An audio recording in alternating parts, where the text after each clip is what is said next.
يلا اليوم الملكة تريد من عندنا اختطاف الملك الجديد، مشينا خل نروح. ولك اطلع ابن القواد اطلع. يعني شو يصير هاي تسأله طب لي خاص وتقول لي خلنا نرتبط؟ اطلع من هنا. شنو هاي هديه؟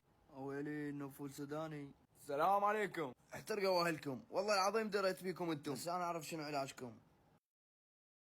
خرب القواد، وين الثلج؟ تعال خذ راحتك بيبي، راح اصير احسن قص للملكي. شاشيني انا وياكم شنو بس هذا ابن القواد ظهر انا وجع. يلا مو مشكلة، يلا مشي نروح نودي. جيبوه بسرعة لا تأخروا نخلص الرصيد. سيدتي هاي شنو هنا طاق المجاري؟ خربها يمني. الله يساعدهم.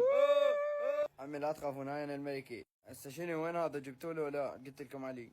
طب مو تدللين هذا هو. شنو راح تعدميني؟ لا يا معود شو السالفة خلي الرحمة بس تعال وراي بسرعة. بس تعال وراي. افتح الباب لك. شنو كلمة السر؟ خيلك ربي.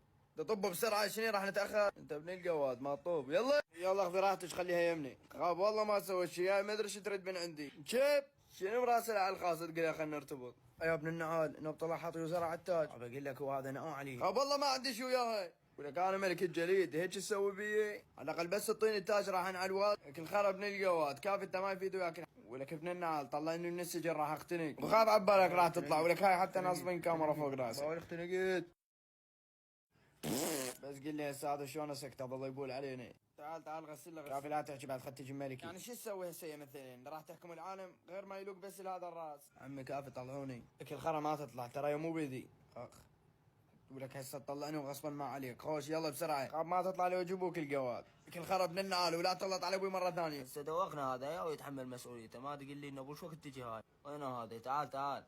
والله انت مشكور، بس شو تقول لي ملكه هسي؟ ما عليك انا راح اقول لها كتلنا وشغل. شنو تقول لها كتلنا؟ انه بهم ترجع تلحقني مره ثانيه؟ يابا ما عليك بس روح منا. عمي هذا هو براحتك بس لا تصيح ودير بالكم من الملكة لا اسوي لكم شيء. انا رايح بلا تدلوا على مكاني. الله وياكم.